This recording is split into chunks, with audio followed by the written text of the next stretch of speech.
So in the last class we studied about the two topics of surface chemistry, that is adsorption and catalysis. I hope you remember the points on adsorption and catalysis. Next move on to the third topic in surface chemistry, that is colloids. Okay? I'll explain with an example. So here I have taken some water in a beaker, okay, and to this water I am going to add some salt, and if I stir it by using a glass rod, it dissolves, right? So now the salt is dissolved in water. You cannot see the particles of salt inside the water, and also it can pass through easily through this filter paper, right? So this is one beaker, and in another beaker I have the solution of mud in water.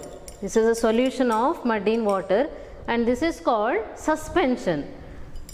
This is called suspension because the particles cannot pass through the filter paper.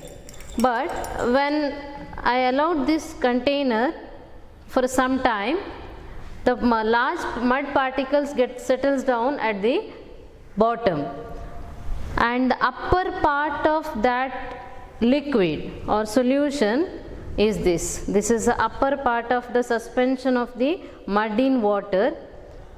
So here the particles of the mud cannot be seen, but however it is present in the water, right? So in the suspension we can easily identify the particles, but in this portion of the solution we cannot find the particles very easily, but even this can pass through the filter paper. So in one side I have very clear solution of salt in water, and in another side I have a suspension of mud in water, and in between these two I have another solution. What is the difference between these three solutions? One is a very clear solution, another one is a suspension, and the next third one is in between these two solutions, and this is called true solution. Whatever the solution prepared by adding salt in water, this is called true solution. In a solution, the substance which is present in a smaller quantity is called solute. In any solution, it need not be a solid and liquid. It can be a liquid and liquid, solid and solid, or gas in solid, anything. In a mixture, the component which is present in smaller quantity is called solute, whereas the another component which is present in the larger quantity is called solvent. So here the salt I have added is solute, and the whatever water taken is solvent. In a mixture, the component which is present in smaller quantity is called solute, and the component which is present in larger quantity is called solvent. And here the solute is salt, and the solvent, that is the component which is present in the larger quantity, is water, that is called solvent. And this is true solution, and also it is considered as a homogeneous mixture. Homogeneous mixture is a mixture of two components where it mixes completely with each other. So true solution is considered as a true homogeneous mixture.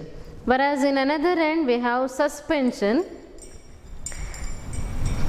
and here we have the upper part of the suspension, that is a clear solution. The difference between these three is in the particle size. In true solution, the particle size is very small, that is less than 1 nanometer in diameter, whereas in suspension the particle size is very large, it is above 1000 nanometer. In between these two we have a solution called colloid. This is a colloidal solution where the particle size lies between 1 nanometer to 1000 nanometer. In true solution, the particle size is very small, less than 1 nanometer. In suspension, the particle size is very big, that is greater than 1000 nanometer, but in colloidal salt the particle size is in between that of a true solution and suspension, that is in between 1 nanometer to 1000 nanometer. But this is homogeneous mixture. True solution is a homogeneous mixture. Suspension is a heterogeneous mixture where the components do not mix completely with each other. So this is a heterogeneous mixture. Colloids is also considered as a heterogeneous mixture. It is not a homogeneous mixture. It is a heterogeneous mixture. Now our chapter is about colloids, right? So in solution, true solution, we have solute and solvent, right? The component which is present in smaller quantity is called solute, and the component which is present in a larger quantity is called solvent. So similarly, in colloids, the particle which is present in smaller quantity is called dispersed phase. It is called dispersed phase, and the particle which is present in larger quantity, or the substance which is present in a larger quantity, is called dispersion medium. So as in true solution there are solute and solvent, in colloids we have dispersed phase and dispersion medium. So in colloids, the definition for colloid is the dispersion of one substance called dispersed phase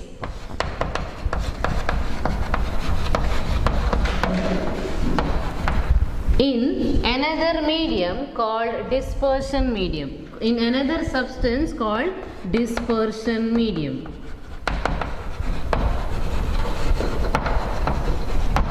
So colloids is a dispersion of one substance called dispersed phase as very fine particles in another substance called dispersion medium. So in the suspension, whatever the clear part of the suspension, here this is a colloidal solution. The dispersed phase is small particles of mud. Dispersed phase is small particles of mud. They are dispersed in water. So water is a dispersion medium and mud particles are dispersed phase. So in a true solution, solute is dissolved in a solvent, right? In a colloids, one substance called dispersed phase is dispersed as very fine particles in another substance called dispersion medium. So in one end we have true solution, in another end we have suspension, and in between we have colloids. So in true solution, the particle size is less than 1 nanometer, and in suspension the particle size is greater than 1000 nanometer, and in colloids the particle size is between 1 nanometer to 1000 nanometer in diameter. So this is the main difference between colloids, true solution and suspension. So based on the particle size, the solution may be considered as a true solution, suspension or colloids. Right? So true solution is a homogeneous mixture. Suspension is heterogeneous mixture. Colloids is also considered as heterogeneous mixture. So colloid is a heterogeneous mixture where one substance called dispersed phase is dispersed as very fine particles in another substance called dispersion medium. Right? So this is about colloids. Now the colloids have very large surface area because of their small size. They have very large surface area because of their small size. So this is about the dispersed phase and dispersion medium. I hope you understand about dispersed phase and dispersion medium. One substance called dispersed phase is dispersed as very fine particles in another substance called dispersion medium. The same in case of true solution, we have named it as solute and solvent. but as the particle size increases, they are considered as the colloids, and in colloids we are not using the terms solute and solvent. Instead of, we are using the terms dispersed phase and dispersion medium.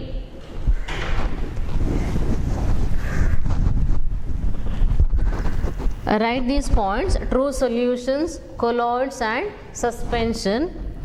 And the particle size in true solution, it is less than 1 nanometer, and in colloids it is 1 nanometer to 1000 nanometer, and in suspension the particle size is greater than 1000 nanometer. And remember that colloids are the heterogeneous mixture. It is not the homogeneous mixture, it is a heterogeneous mixture.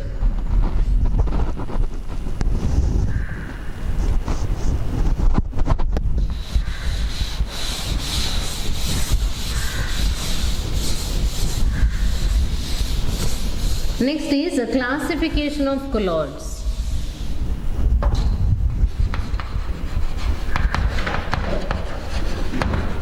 Classification of colloids.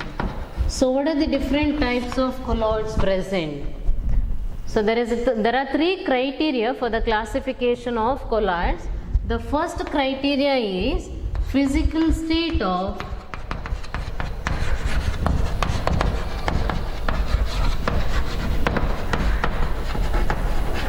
dispersed phase and dispersion medium.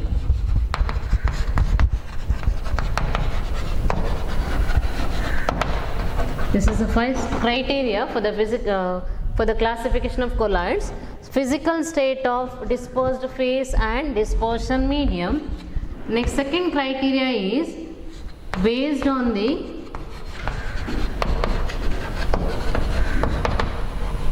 nature of interaction between dispersed phase and dispersion medium.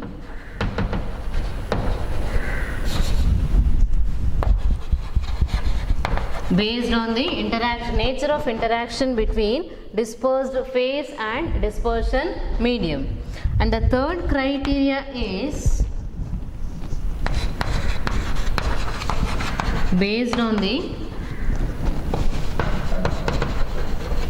nature of particles present in dispersed phase. So these are the three criteria for the classification of colloids.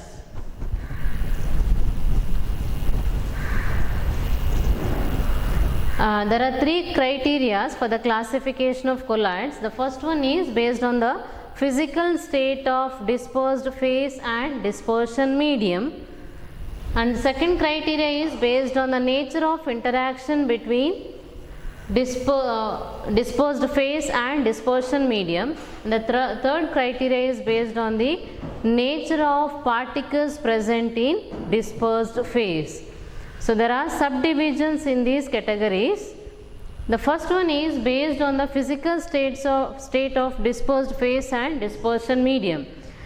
So here dispersed phase, there is a column, it contains the first column, there is a dispersed phase, and in the second column dispersion medium, and next third column we have name of the colloid. What is the name for that particular colloid? And there are some examples for each type of colloids. So first, if the dispersed phase is a solid, if the dispersed phase is solid and dispersion medium is also a solid, dispersed phase is solid, dispersion medium is also solid, that means that one type of solid is dispersed as very fine particles in another solid. One type of solid having size between 1 nanometer to 1000 nanometer is dispersed as very fine particles in another solid. That type of colloid is called solid sol. That type of colloid is called solid sol. An example for that type of solid sol colloid is colored glass and gemstones. Colored glass and gemstones. In gemstones, for example, in ruby, it mainly contains aluminum oxide, and also in addition to that, it contains small amount of chromium oxide, right? Chromium ions. So one solid is dispersed in another solid. The small solid which is present in smaller quantity is dispersed phase. The one which is present in larger quantity is called dispersion medium. So when a solid is dispersed in another solid, the name of the colloid is solid sol.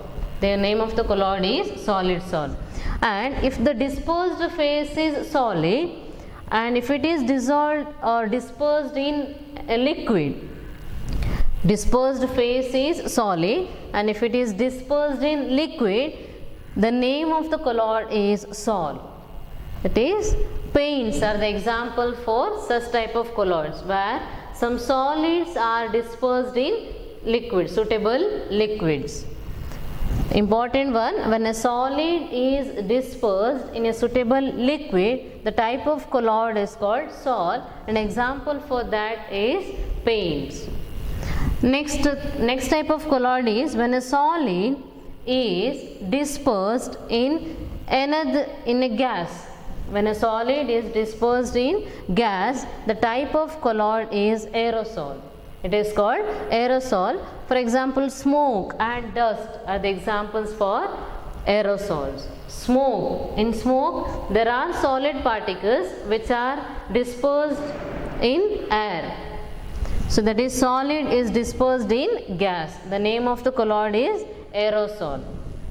And next is, if the dispersed phase is a liquid.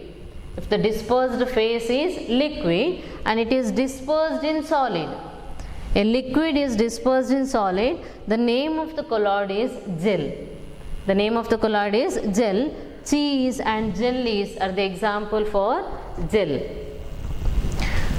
And next type is when a liquid is dissolved in liquid, or when one liquid is dispersed in another liquid, the type of colloid is called emulsion.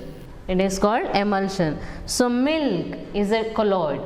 Milk is a colloid of the type emulsion. In milk, liquid fat is dispersed in water. In milk, the liquid fat is dispersed in water. Fat is also in the liquid state. Water is also in the liquid state. So one liquid is dispersed in another liquid. The one which is present in smaller quantity is dispersed phase.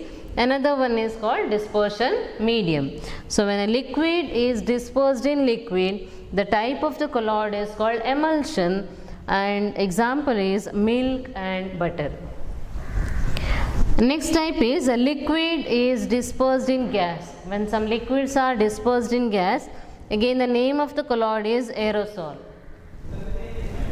And examples are fog and mist. In fog and mist, liquids are dispersed in gas. Some liquids are dispersed in gas.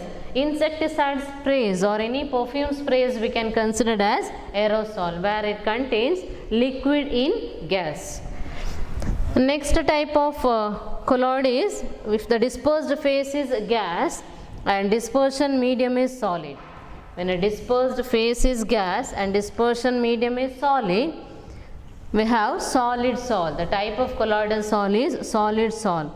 Foam rubber is an example for solid sol.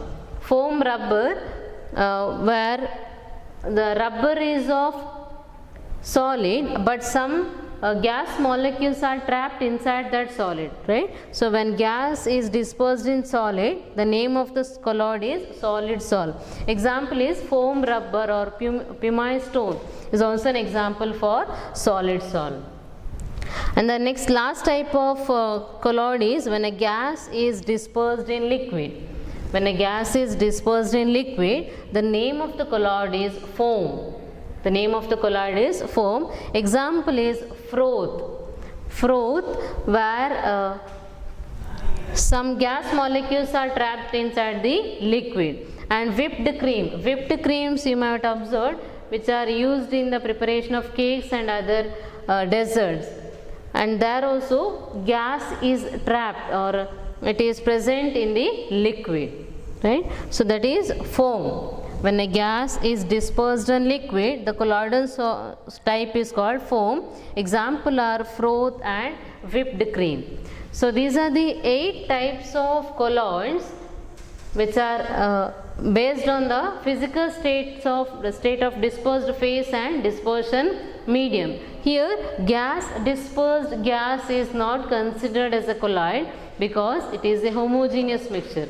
So colloids are the heterogeneous mixture, but when a gas is dispersed in another gas, it becomes a homogeneous mixture and it is not considered as a colloid, right? So these are the 8 types of colloids based on the physical state of dispersed phase and dispersion medium. So out of these 8 types, the important ones are solid dispersed in liquid. When a solid is dispersed in liquid, the name of the colloid is sol. When a solid dispersed in liquid, the name of the colloid is sol. This is important type of colloids. And also liquid dispersed in solid and liquid dispersed in liquid, that is gel and emulsions. So these are the 3 important types of colloids: sol, gel and emulsion. Sol means when a solid is dispersed in liquid, and gel means when liquid is dispersed in solid, and emulsion means when liquid is dispersed in another liquid. Okay. For our further discussions, we are using only sols. That means if I say colloidal sol, that indicates that a solid is dispersed in liquid. Any colloidal sol means a solid is dispersed in liquid, right? If the liquid is benzene, the colloid is also called benzosol, or if it is a water, it is called aquasol, and if it is an alcohol, it is called alcohol. So based on the nature of liquid present in the dispersion medium, it may be considered as a hydrosol, aquasol or alcohol and benzosol. And the 3 types of important types of colloids are sol, gel and emulsion. Please write this table, and question is expected on this table. Which type of colloid is milk? Milk is a type of colloid called emulsion. Or when a liquid is solid, what is the name of the colloid? It is gel. Or if a solid is dispersed in liquid, the name of the colloid is sol. So that type of question may ask, or and also with the examples. So just write this column.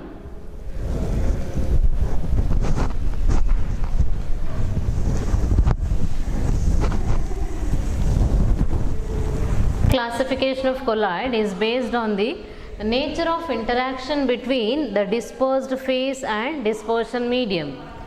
The nature of interaction between dispersed phase and dispersion medium.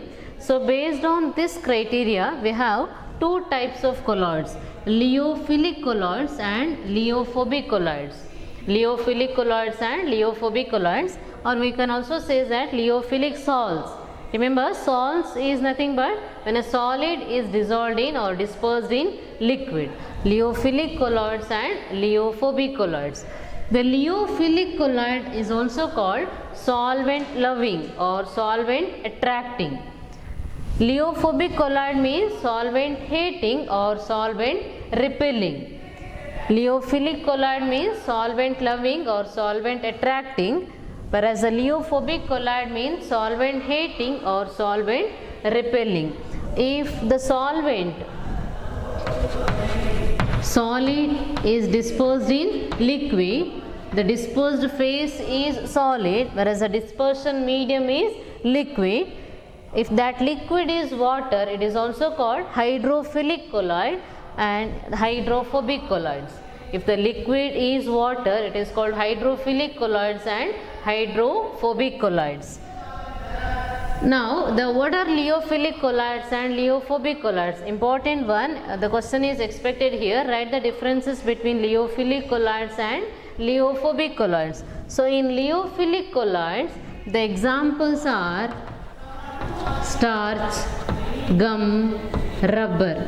These are the some examples for lyophilic colloids. Whereas the lyophilic colloids, the example are metals and metal sulfide. Metals and metal sulfides are an example for lyophilic colloids. In lyophilic colloids, the dispersed phase particles have greater affinity towards dispersion medium. Dispersed phase has greater affinity towards dispersion medium, and we can easily prepare the lyophilic colloid by mixing the dispersed phase with the dispersion medium. We can easily prepare lyophilic colloids, or the dispersed phase particles have more affinity towards the dispersion medium. Starch salt can easily be prepared by dissolving starch, which is solid in state, in water. So solid is dissolved or dispersed in liquid, that is called salt. So starch salt can be prepared by dissolving starch in water, right? And here, if we separate the dispersion medium by any means like evaporation, while preparing salt, dispersed phase is dispersed in dispersion medium, right? And if you separate the dispersion medium, if it is a water, dispersion medium is water, we can easily separate the dispersion medium by evaporation. If by any means, if we separate the dispersion medium, we can easily reconstitute the lyophilic salts just by mixing a fresh dispersion medium. For example, in the starch salt is prepared by dissolving starch in water. And if you separate that water by evaporation, only starch is remaining, and we can again reconstitute the salt by adding water to it. So they are also called reversible salts.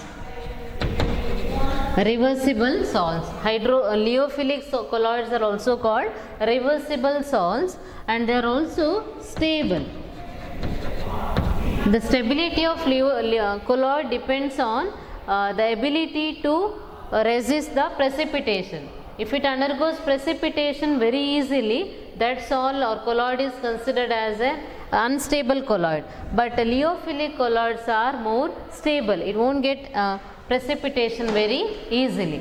So these are the three properties of lyophilic colloids. It can be easily prepared by direct mixing of dispersed phase in dispersion medium, and if you separate the dispersion medium, we can reconstitute the colloidal salt just by mixing fresh dispersion medium. And also it is quite stable. It will not get precipitation very easily. So this is about lyophilic colloids. Whereas the lyophobic colloids, a special method is required to prepare lyophobic colloids, as the dispersed phase particles have less affinity towards dispersion medium. It cannot be prepared by the direct mixing up of dispersed phase particles with the dispersion medium. A special method is required to prepare lyophobic colloids. And also, if you separate, once it is prepared and if you separate the dispersion medium, we cannot reconstitute the salt by simply mixing it with the fresh dispersion medium. Therefore, they are also called irreversible salts. Irreversible salts, and they are also unstable. They are not the stable salts, means it can be easily coagulated by the small addition of electrolytes, right? So these are the properties of lyophobic salts. Lyophobic salts means dispersed phase particles have less affinity towards dispersion medium, and we cannot prepare the lyophobic colloids just by mixing up of dispersed phase with the dispersion medium. A special method is required to prepare lyophobic colloids, and they are irreversible, means if you separate the dispersion medium by any means, we cannot reconstitute the colloidal salt by just mixing with the dispersion medium. And they are unstable, means they can easily undergo coagulation or precipitation by the addition of small amount of electrolyte. So these are the characteristics of lyophilic colloids and lyophobic colloids. You can also write this for the differences. In lyophilic colloids, we can easily prepare the lyophilic colloids by mixing dispersed phase with the dispersion medium, whereas the lyeophobic colloids we cannot prepare it very easily. A special method is required to prepare lyeophobic colloids. And lyophilic colloids are stable and lyeophobic colloids are unstable. Lyophilic colloids are reversible, whereas the lyeophobic colloids are unstable. Irreversible. And also note the examples. For lyophilic colloids, the examples are starch, gum and rubber. For lyeophobic colloids, metals and metal sulfide salts are the examples. So write the difference between lyophilic colloids and lyeophobic colloids. Under lyophilic colloids, we can easily prepare the lyophilic colloids just by mixing of dispersed phase with the dispersion medium. Whereas in lyeophobic colloids, a special method is required to prepare lyeophobic colloids. Lyophilic colloids are reversible, lyeophobic colloids are irreversible. Lyophilic colloids are stable and lyeophobic colloids are unstable.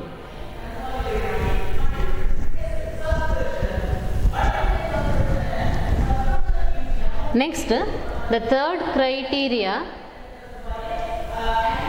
for the classification of colloid is based on the nature of particles present in dispersed phase.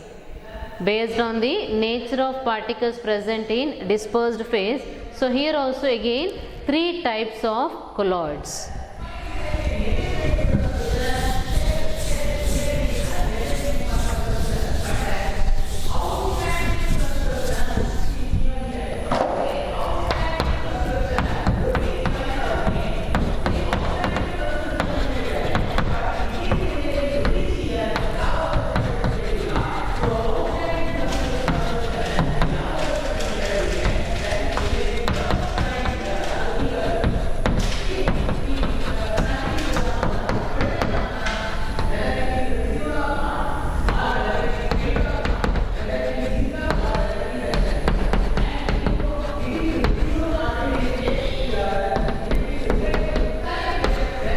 So these are the 3 types of colloids based on the nature of particles present in dispersed phase, that is multimolecular colloids, macromolecular colloids and associated colloids.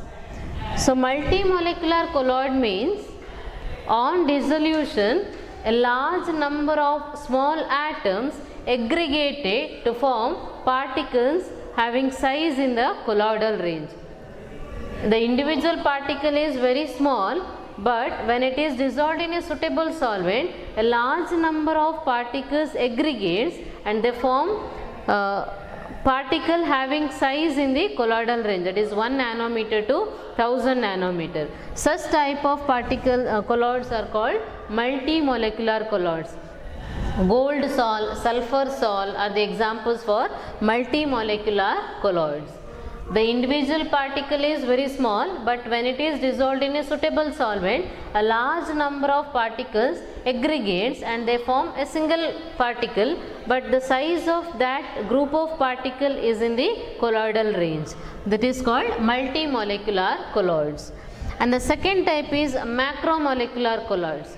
In macromolecular colloid, the size of the individual particle is very large, that is a macromolecule, like protein, starch, cellulose are the examples for macromolecules, but when it is dissolved in a suitable solvent, they form size of the particle in the colloidal range, that is macromolecular. The name itself suggests that the multimolecular colloid means there are large number of molecular species. Macromolecular colloid means the size of the individual particle is very large, but when it is dissolved in a suitable solvent, it forms particles having size in the colloidal range. The example for multimolecular colloid is gold sol or sulfur sol. Macromolecular colloids are starch, cellulose and proteins are the macromolecular colloids. And another type of colloid is associated colloids. This is an important type of colloids, associated colloids. There are substances which behaves as a strong electrolytes and in the lower concentration. The electrolyte means they dissociate into a positive ion and negative ion. So some substances which behaves as an electrolyte in lower concentration, but as the concentration is increased, that electrolytes they are aggregated to form particles having size in the colloidal range. They are called associated colloids, and that aggregated particles are also called micelles. They are also called micelles, that is the aggregated particles. Associated colloid means some substances behaves like an electrolyte in the lower concentration, but as the concentration is increased, a large number of electrolytes are aggregated to form an aggregation, and that aggregation is called associated colloids or micelles. And there is a particular temperature above which micellar formation takes place is called Kraft temperature. It's called Kraft temperature, and the concentration above which the associated colloids are formed or micellar formation is formed is called CMC. CMC means critical micellar concentration.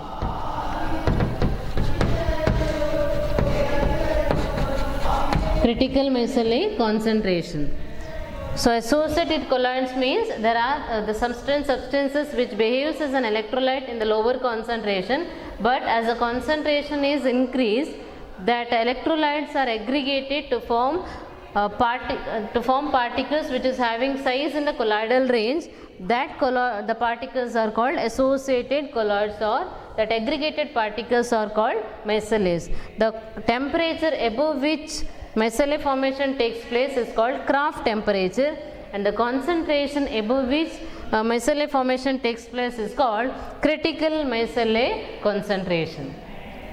Soaps and detergents are the example for associated colloids. Soaps and detergents are the example for associated colloids. So these are the three types of colloids based on the nature of particles present in the dispersed phase: multimolecular, macromolecular and associated colloids. In multimolecular, large number of small particles are aggregated to form a particle having size in the colloidal range. Whereas in macromolecular, macro or large molecule is converted into a particle having size in the colloidal range. Whereas in associated colloid, the particles are electrolytes. They are associated at a particular temperature and at a particular concentration, and they form colloids, or they are also called associated colloids. So in total, based on the physical state of dispersed phase and dispersion medium, there are 8 types of colloids, and based on the nature of interaction between dispersed phase and dispersion medium, there are 2 types of colloids, and based on the nature of particles present in dispersed phase, there are 3 types of particles. There are 3 types of colloids. So here there are 8 types of colloids, here 2 types of colloids, and here 3 types of colloids. So this is about the classification of colloids.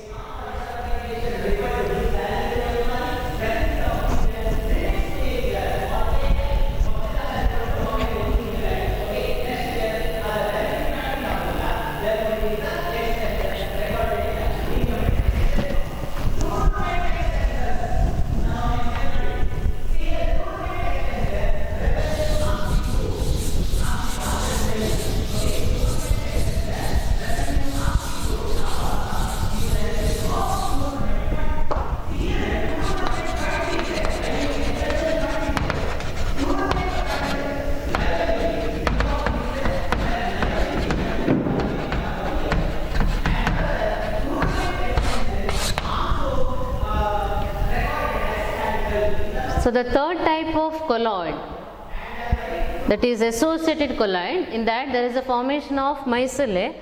So let us see how this micellae formation takes place. The example for associated colloids are soaps, and soaps are the sodium or potassium salts of long chain fatty acids. The example is sodium stearate is one of the example for soap. Sodium stearate, it contains sodium salt of stearic acid. The formula is CH3, CH2, 16 and COONe. So this is a formula of sodium stearate, CH3, CH2, 16 and COONe, or we can also write COO minus and Na plus. So here we can write the structure of this sodium stearate like this. You can write I'll write the bond line structure.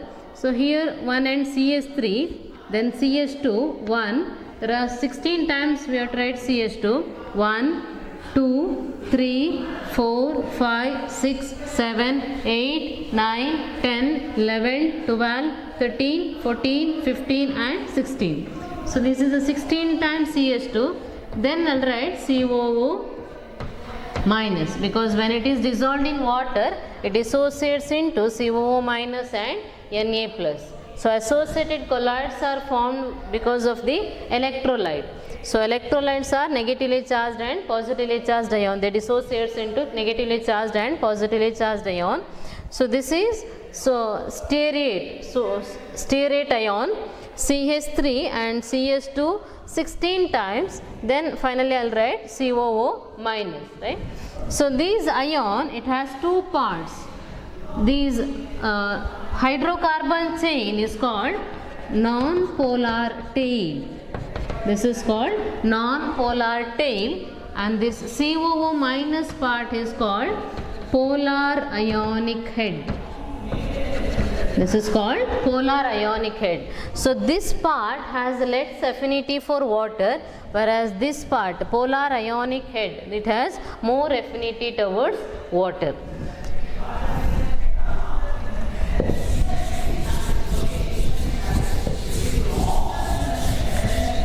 So example for associated colloid is sodium stearate. It is a type of salt, and it is a sodium or potassium. Sodium stearate is sodium salt of stearic acid, CH3, CH2 16 times, COON is. This is sodium stearate. I have written here the bond line structure of sodium stearate. The hydrocarbon part is called non-polar tail, and CO minus group is called polar ionic head. So in the lower concentration, in the lower concentration, these stearate ions are like this. The non-polar tail has a less affinity towards water, and polar ionic head has more affinity towards water. So here the polar ionic head is towards the water, whereas the non-polar tail is away from water. This is at lower concentration, but at critical micellar concentration or at Kraft temperature, these electrolytes are pulled into the bulk and they are aggregated to form a sphere, such that the non-polar part is towards the center of the sphere and polar ionic head is at the outer surface of the sphere. I'll repeat, in the lower concentration, these stearate ions are present in water like this. The non-polar tail, as they have less affinity towards water, they are away from the water surface, whereas the polar ionic head are towards the water surface. At critical micellar concentration and at Kraft temperature, these electrolytes are pulled into the bulk and they are aggregated to form a sphere. Right? And the sphere, in the sphere it says that the polar ionic head is at the surface of the sphere, whereas the hydrocarbon part is towards the center of the sphere.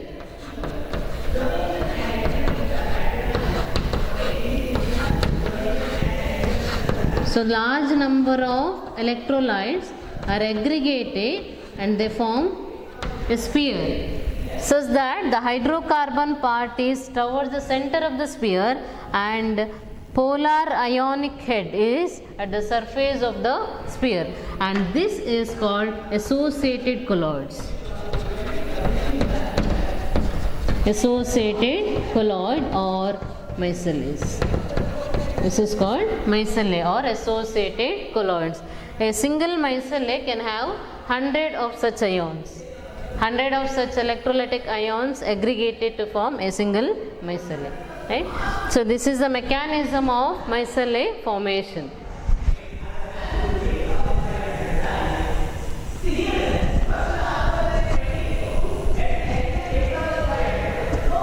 So example for associated colloids are soap or detergent. Soap are the sodium salt of long chain fatty acids. One of the example is sodium stearate. The formula is CH3 CH2 16 COO Na. So I have written here CH3 and 16 times CH2 and finally COO minus. So in this there are two parts, non-polar tail part and polar ionic head part. Non-polar tail has less affinity towards water and polar ionic head has more affinity towards water. So at lower concentration these ions are present like this. As the polar ionic head has more affinity towards, they are in water, whereas the non-polar tails are away from the water surface. But at critical micelle concentration and Kraft temperature, these ions are pulled into the bulk and they are aggregated to form a sphere. And during the formation of a sphere, the non-polar part is towards the center of the sphere, whereas the polar ionic heads are on the surface of the sphere, and this association is called associated colloid or micelles. So this is a micelle formation in soaps or detergents.